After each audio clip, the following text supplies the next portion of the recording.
Do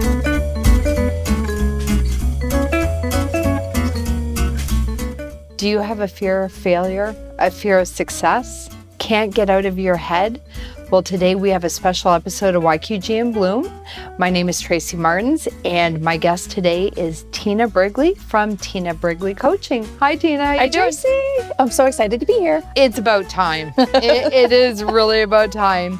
And I have to say congratulations. In Windsor, Essex County, we have one magazine. It's called BizX, and she won Coach of the Year for 2024. Yay. Yeah. That was exciting. I'm like, this is 8 years in the making.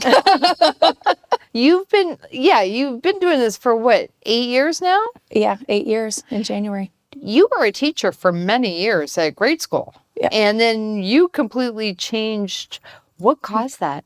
I honestly felt like I was wishing my life away. You know, when you go into work on Monday morning and you wish it was Friday afternoon, or 8 o'clock in the morning, you wish it was 3 p.m., or Thanksgiving, you wish it was Christmas, or Christmas, you wish it was the summer. I felt like I was wishing my life away. Mm-hmm. And I had this, I call it a whisper that turned into a brick. Like, am I supposed to be here? Is this what I'm supposed to be doing? It got so loud at one point that I just felt I'm not supposed to be here.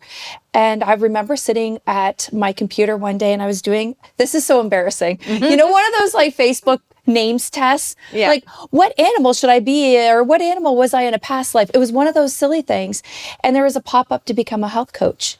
And I thought, what the heck is a health coach? But I watched this webinar, and in the webinar, I saw something for myself. I thought, I could actually do this. I could become a health coach. And so that was kind of like the seed that was planted. And I remember calling my friends and I said, I think I'm going to be a health coach. They're like, really? You can't even coach yourself. You're going to coach other people? It's always easy to coach others. I'm like, no, I think this would be really great. And they thought I was absolutely crazy. And I signed up to become a health coach. And that was in September. January, I started creating clients. I got to the point where I had so many clients that I was taking time off work to work with people. So I've known you on and off for years. Were you always this outgoing? Yeah.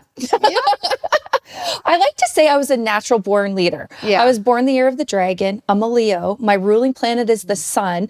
I'm a reflector in human design, which is 1% of the population. Mm-hmm. I've always had this outgoing personality, but I always felt too that there was something missing. You know, when you just can't put your finger on it, but you just feel, I always say to people, we're perfect, whole, and complete, but I felt that there was something just missing, you know? You know what? I've had so many careers throughout the years, and they're all good skills to have, and you never know when you might go back to them, revisit them, but follow your heart, follow your dream. It doesn't mean you're a failure. It just means that maybe you've changed and you've grown and there's a new path for you. Well, I think we're programmed to go to school, get a good job, get married, have some kids, retire, start living our life. Yeah. And it's like, okay, who created that plan? I always wanted to be a psychologist, but I moved out on my own when I was 17 years old.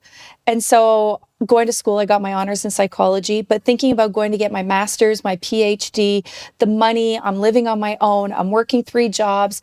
For me, it just didn't feel like a possibility. Mm-hmm. So I went to teaching, I got a good job, we made great money, but I always thought about being a psychologist.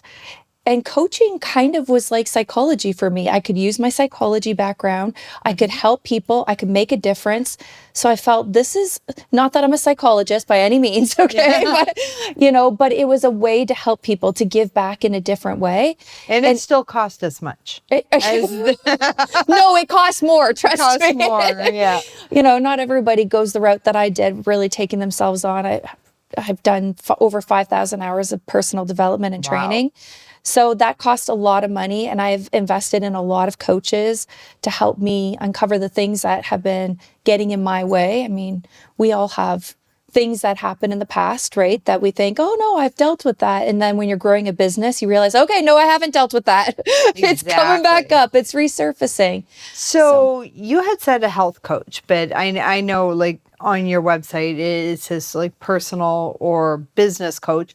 Now, what exactly is that? Yeah. So I started out as a health coach, and then I realized that people started coming to me for more business coaching because I was growing a business. I was creating clients. And so all the coaches were like, how are you doing that? So then I started showing them, and then it evolved to more business, personal development, transformation. And then people ask me that question, well, what's the difference between what you do and what a social worker does or a psychologist? And somebody told me this before, and it just stuck with me. Like social workers and therapists, they help you feel better. You know, they help you uncover the things that are in the way. And I say, coaches help you to be better. We're not always looking in the past at what got us to where we are, but we're looking forward to, okay, instead of why we are the way we are, what can we do with how we're showing up, what we're, experiencing in life and business. Yeah. So I help people really discover themselves in the process of growing their business. Without fixing them. No, and that's the thing. People think that they need to be fixed before they move forward, and maybe moving forward will help fix you. Well, I think that's one of the misconceptions, right? People think, oh, there must be something wrong with me if I get a coach. And I actually say it's the opposite. Big people playing big games get coaches. Why? Because they want to fast track their results. They want to learn from somebody who's already done what they want to do. They're learning how to, not make the mistakes that other people have made, because they can be really costly. I mean, the mistakes that I made cost me hundreds of thousands of dollars. So now if I can fast track somebody's results and somebody's really eager, it's like, don't do what I did. Learn from me. Let me, instead of 8 years to get from here to here, let me get you there in a year. Now, the business that you're in, that you have now, is not your first one in the coaching world. So I have my personal business, and then I grew a multi-7-figure coaching company with 3 business partners. And that's the business that, we were in Forbes and USA Today. And she was on the cover. Let's just get that straight. I'm looking at your website, and all these magazines, these big magazines, that you are on the cover of them. Okay, so let me tell you, this is transparency, because this is the stuff that people will not tell you. If you have money, if you make money, you can get whatever you want. You can pay for whatever you want. So people are like, you were in Forbes? I'm like, yeah. But nobody says, well, how much did that cost? I'm like, it costs a lot of money. Exactly. Because you got to be in with the right people. So you got to know somebody who knows somebody, and that's how it works. And so that's why I say to people, you want to make money so that you can invest to scale and to grow. And that's how we got to scale to 7 figures, because we made money. We invested it in not just business solutions and good coaches, but PR opportunities, getting in front of more people that had networks, that had people that they can introduce us to. And so, being part of that business was really great. It was really successful. And then my business partner, there was a big breakdown, and he basically asked me to step down and take a client care role. And I was like, I'm the face of this company. You want me to do what? Yeah. So it was like one of those aha moments where I was like, oh man, I built somebody else's dream again. Hey. And so I had to make a really tough decision, because Tracy, I'm not going to lie to you. I mean, I felt like I was living the life of Riley. I was traveling around the world. I had a house manager. Like, I didn't even do my own laundry. I didn't cook my own meals. Oh my God. I just focused on business. I outsourced everything, making good money, meeting really great people. And then in that moment, I was like, okay, be where I'm not valued and appreciated, and keep all of this stuff, or build my own dream and let go of all that stuff. Yeah, because it's really nice to sit there and say, like, I had a house manager and I had a cook and people did my laundry and my shopping and that. But if you're building this for somebody else, and you know what it was? It was a misalignment of values. Yeah. What I valued, right? I valued connections. Like deep connections, not just, hey, how many people can we put in the system to make money from? What I really valued is, what is that person up to? What's their dream? What's their vision? Yeah. And we lost sight of that somewhere because we got too big too fast. I didn't know the people in the room. And then I was just building a business, but I wasn't doing what I love, which is actually coaching and making a difference. And so for me, when I looked at what is our vision, what is our mission, I realized that our visions and missions were different, what we wanted. And it became so kind of loud for me that it was just not okay. And it was again, oh man, I just feel like I'm not supposed to be here. Here I am again. Okay. Teacher, very successful. I'm like, I'm not supposed to be here. Here I am, built a business, very successful. I'm like, this isn't where I'm supposed to be. So yeah, you built a few businesses, and I mean, that's something to be pretty damn proud of. Yeah. I mean, it's life is an adventure. That's what I realized. Exactly. And when you think you have it all planned out, you likely don't, and things will change in turn. But that's what I realized, that it just because you take a detour doesn't mean you're on the wrong path. You know what I mean? No. I feel like wherever we're supposed to be, we might have twists and turns in the road, and it might look a little different than we thought. But I do believe that where I'm supposed to be, where I'm meant to be, I will get there. And I don't regret what I created and the learning opportunities. But walking away in that moment was the most empowering choice of my life, because I realized that there really is no past and there is no future. There's just right now. And if I had to ask myself that question, what do I want right now? It's like, I want to be with people that love me, value me, appreciate me. They see me for who I am and for what I have to offer, and not always like talk down to me or treat me like I'm less than. It's like, I can't do that anymore. And so for me, it was me taking a stand for myself and my business, but then it rippled into my relationship. It rippled because how we show up in one area is usually how we show up in all areas. So I just saw the pattern. It was like I pulled this string of like unworthiness, not deserving, not enoughness. And I was like, okay, no, I am enough. And this is just stuff. It's just things. And if I built it once, I can build it again. And that's what I did in less than 6 months.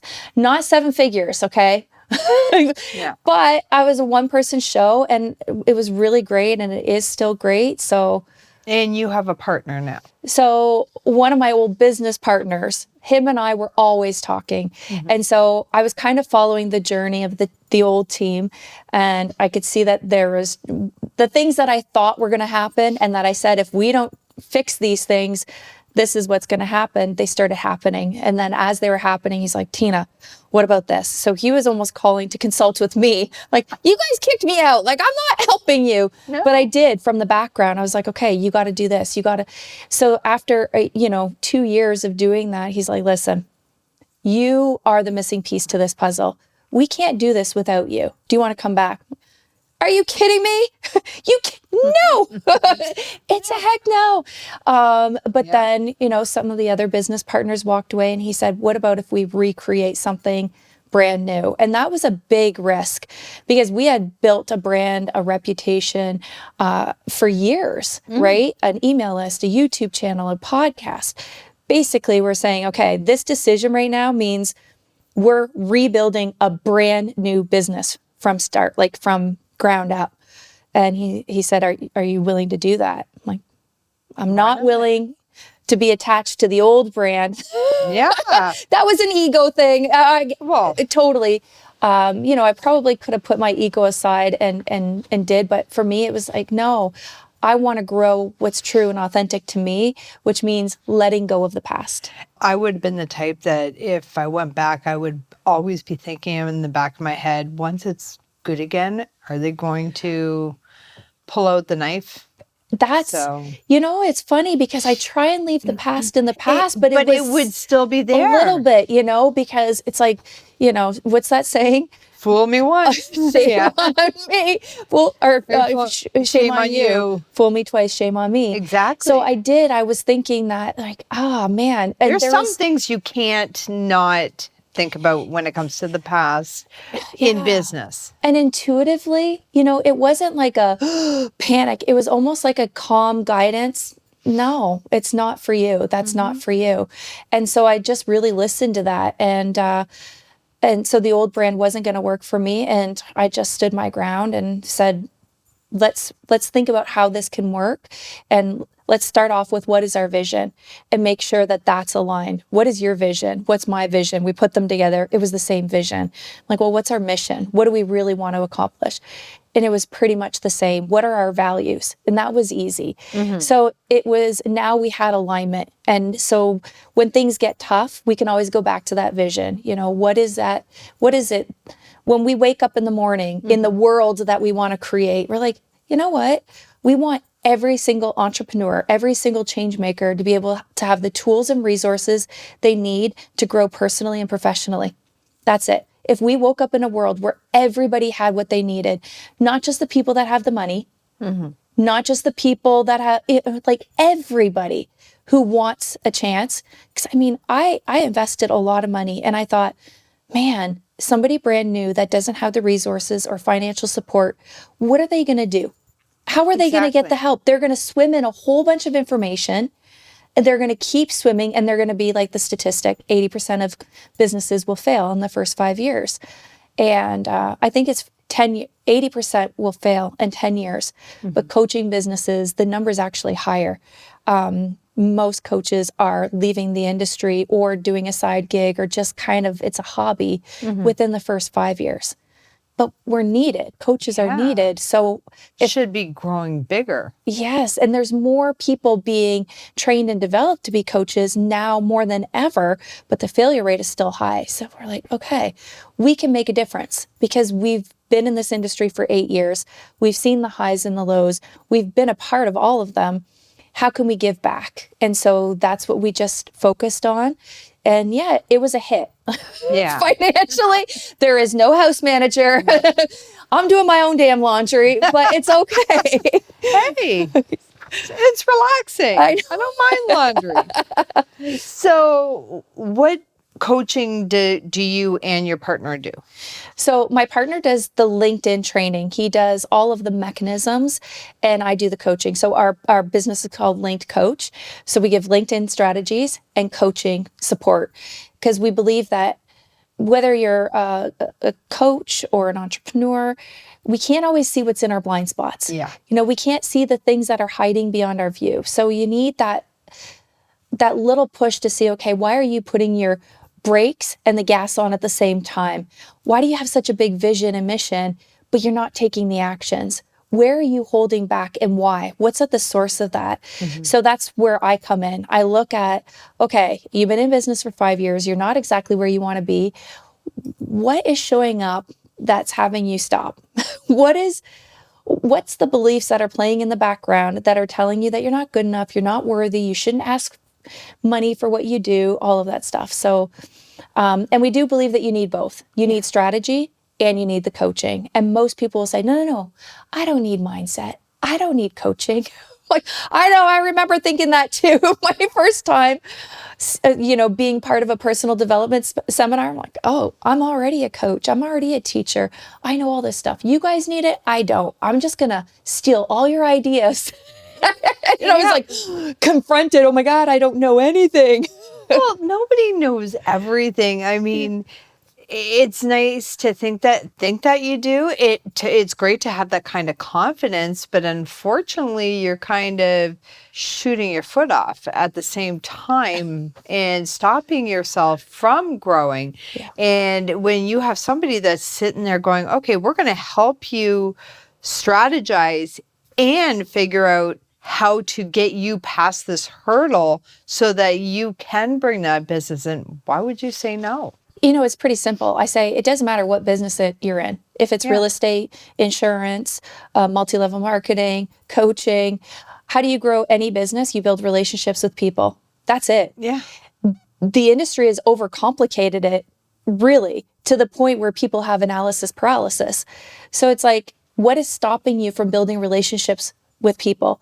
What's stopping you from adding value to people's lives? And if you can get underneath that, the rest is easy. Now, do you guys also train people to become coaches as well? So we don't train people. I mean, in the process of building a business, we can help you develop your skills as a coach, but we're not a coaching company that's going to train you on like brand new. We don't work with people that are brand new. So it's just you and your business partner. Yeah. Well, we have, there's 7 of us on the team. Wow. So we have virtual assistants. We have a support, like a client care liaison, we call her. We have another coach on our team. So yeah, we have a team of people to support, and I don't know, we're just having fun, Tracy. Why not? Well, and I keep forgetting, like, you're worldwide. Yeah. You're not just in the Windsor-Essex County area. You help everybody. But I have to give like major kudos to this community, because this community for 8 years has supported me. When I do a workshop, there's people locally that come and support. When I do a retreat, there's people locally that come and support. All my personal clients are local. And so I always say, if you're growing a business, even though I'm international now, my best customers are from this city. And I remember saying, like, oh, people in the city won't pay for coaching. Nobody here pays for coaching. It's so not true. Like, this community has been the most supportive, even when things were going on with the business, when I was growing so quickly and I wasn't doing a lot of local stuff. As soon as I had that upset in the international coaching company, you would not believe how many people came to me, said, Tina, what can we do to support you? And I mean, people were offering to put me in their magazine. They were offering to do like photo shoots, but just because I was feeling like, oh man, I was international and I kind of got away from doing local stuff, and what are people going to think and how are they going to feel? And they're like, we've been following your journey. We've been supporting you from the sidelines.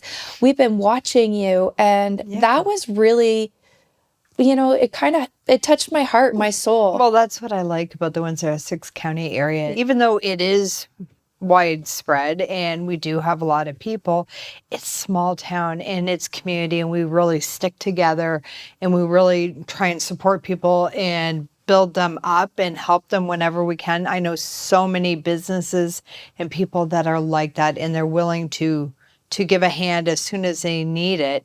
Well, I think one of the things that I never lost sight of, no matter what was going on internationally, was that if somebody was doing like a podcast, I would share the podcast, or like little things that if somebody had a makeup company and, hey, do you want to share that? I was always supporting other businesses too. And I think that's really key anywhere. You're doing this podcast right now and you do it for so many people, but it's really important for us to give back, to make sure we put your podcast out there and share and support. And it's these little things that we do for each other, these relationship building things that are so valuable. And people, I don't want anybody to underestimate that, because people remember. And I think that was key too. It's not like I just left and said, oh, sorry, Windsor-Essex County. Too big for you. I'm too big. No, it was like, no, I'll always give back to this community. For sure. And I think that's what makes us really, I don't know, I feel it is a special area. I think so. Yeah. I did go to one of your seminars that you had out in Leamington a year or two back. Like, you were bang on when it came to like even me, and you were talking about everybody, but the personality styles and style flexing. Yes. People, I've gone to like trade shows and stuff like that. And one of the things that I'll do is I'll say, I bet I can guess your operating system with 2 questions. And so people, I have them take my quiz and then they come back. And there are some people where I'm like, you're a nurturer. How did you know? Or one guy, I'm like, oh, what kind of car do you drive? He's like, a red Corvette. I'm like, oh yeah, you're a social butterfly. He's like, how did you know?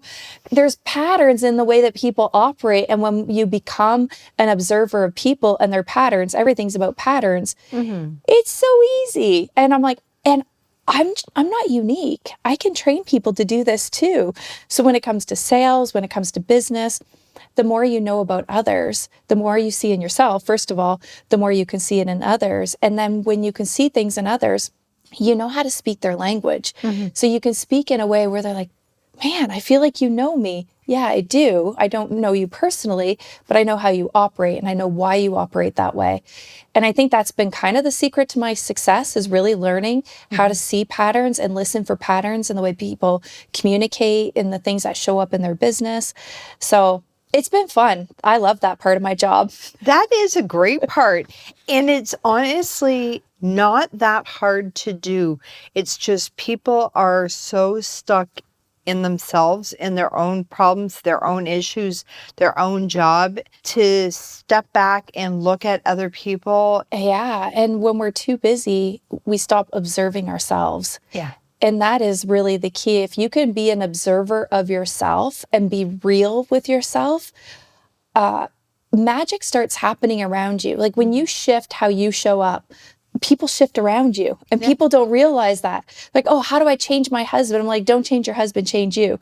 What do you mean? I'm like, well, how you show up will impact the way he shows up. And, so I mean, I've done relationship coaching, health coaching, business. I mean, I've done everything, but I love relationships because even when I do business coaching, I do a lot of relationship coaching because what shows up in business shows up in life, right? So, like it's all here, and It's when all intertwined. yeah, and when you can see that, like I have this phrase, I am the source and creator of my reality. If I don't like my reality, I got to ask myself, why did I create this reality? If I'm in a bad situation or a bad marriage or a bad business, like, how did I create this? Why did I source this in my life? What do I get to learn? What's the lesson? And that's how I operate my life now. No matter what happens. I mean, I've gotten into car accidents and it was easy to be like, oh my God, that woman sideswiped me and she ran the stop sign. Yes, she did. That's what happened. But then I asked myself, how did I source this? I'm like, oh, I actually was going to a seminar and I didn't want to go to that seminar. So I sourced it so I didn't have to go. I'm always looking at why did I source this into my life? And people don't understand that. But when you do get that, it's a superpower that nobody can ever rob you of your joy, your happiness, your peace of mind, no matter what people are doing around you, even if they're acting like idiots. And you're like, huh. It's like, how did I source this idiot in my life? Who do I get to be right now? Yeah. How do I deal with this? What's the lesson I need to learn? And some days I feel like, oh my God, Tina, just shut your brain off. But It's hard. because I'm always, I can't operate not being responsible, Now, when you did, because I know you've done that personality test on yourself, did you come out as a nurturer or did you come out as a leader or? So when I did it years ago, I was like almost 100% nurturer. I see that the in people you. pleaser. Yeah. Well, like you're the helper. give the helper, but to a fault. Where Yeah. like I didn't have boundaries, I didn't honor my no, I couldn't say no, and everybody else mattered, but I didn't. And now I'm more of the alpha. So now I've swung almost the opposite. So the alpha and the nurturer are almost like opposite.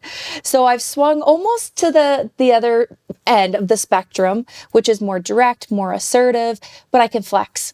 So depending on who I'm speaking to, I can lean into my nurturer. I can lean into that like outgoing personality. I can lean into my analyzer. Not so much though. I'm like low on the analyzer. I'm not good with organization and checklists and boxes. No, I have to work really hard to lean into that person. Same here. Yeah. Same here. I can write all the lists that I want, and I always buy the books, and every year it's like, okay, I'm going to be organized. I'm going to have my to-do list. I'm going to have the day timer. I forget the day timer half the time and forget my lists at home. But I've also found somebody said this to me because I always worried, especially when it came to the podcast, you want to be prepared. And I'm a procrastinator. And then somebody said to me, and they are in the arts, that they work best under pressure and they just do it the day of. And it's like, once I took that pressure off me of being prepared days in advance, weeks in advance, I have the coffee or the drinks with the person. I have one meeting with them.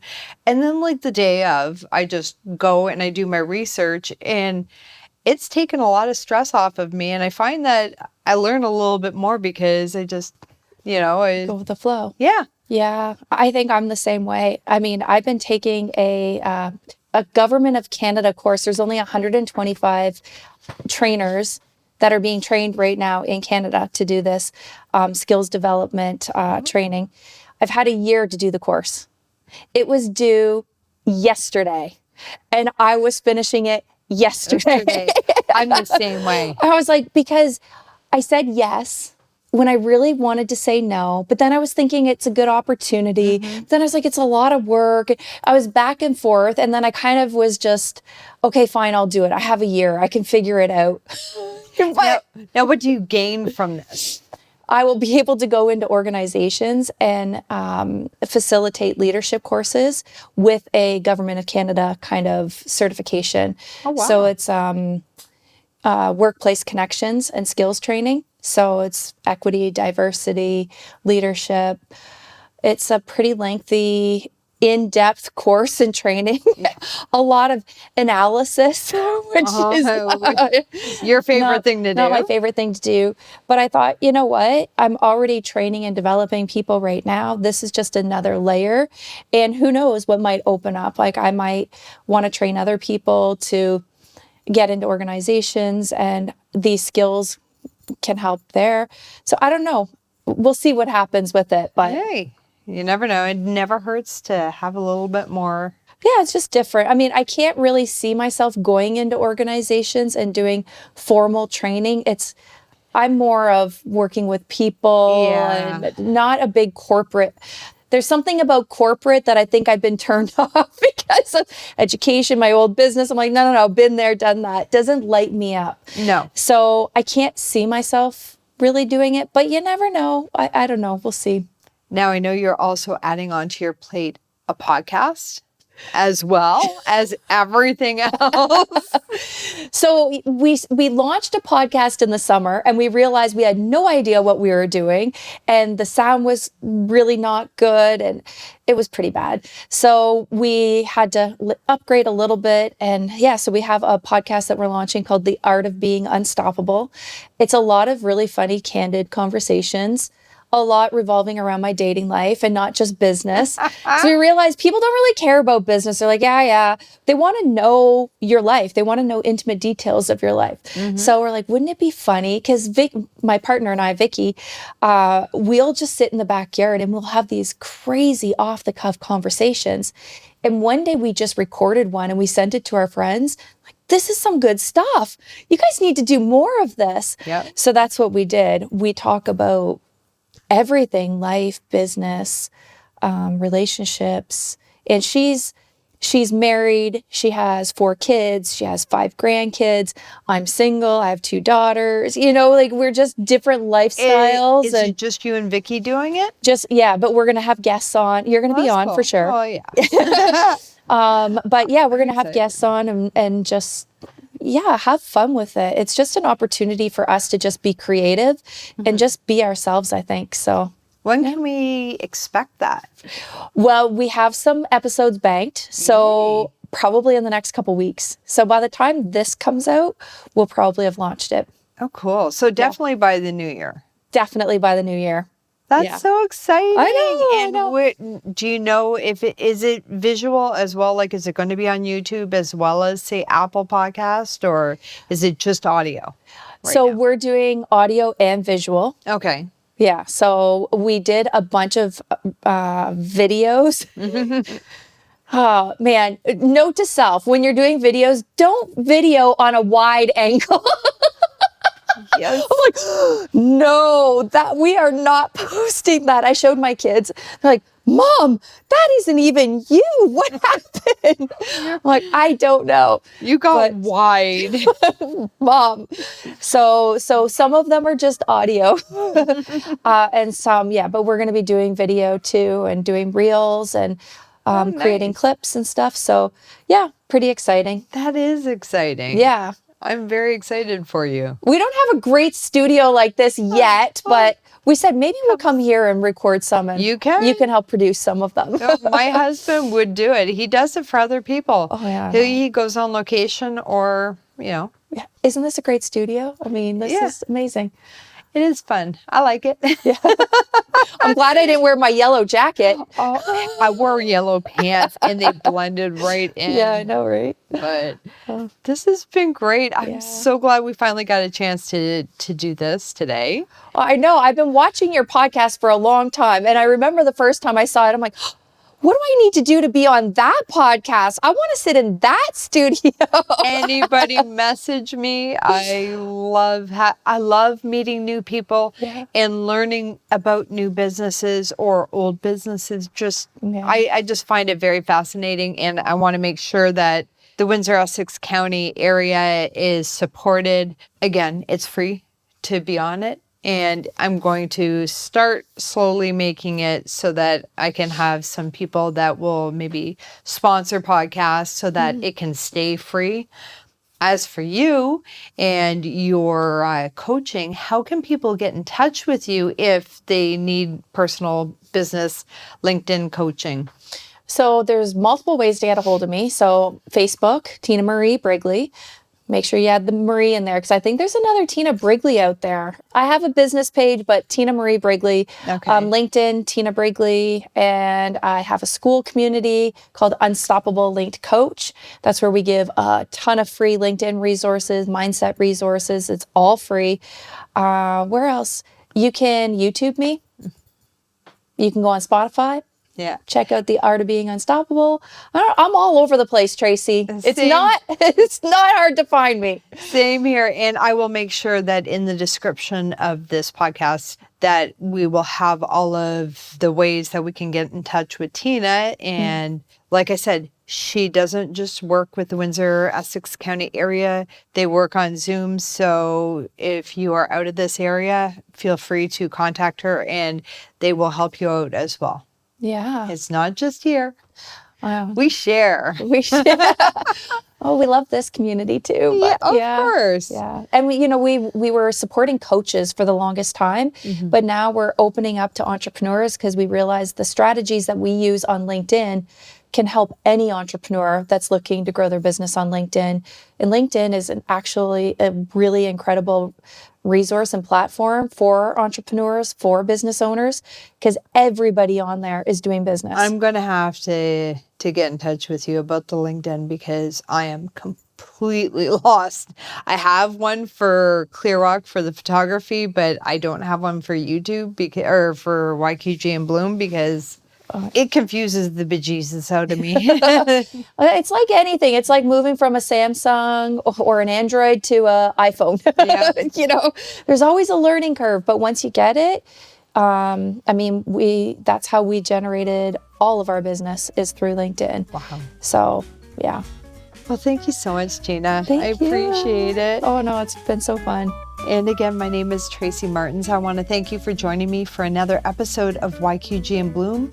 Make sure to like and subscribe to the channel so that I can continue to bring you content from the Windsor-Essex County area. Have a good day.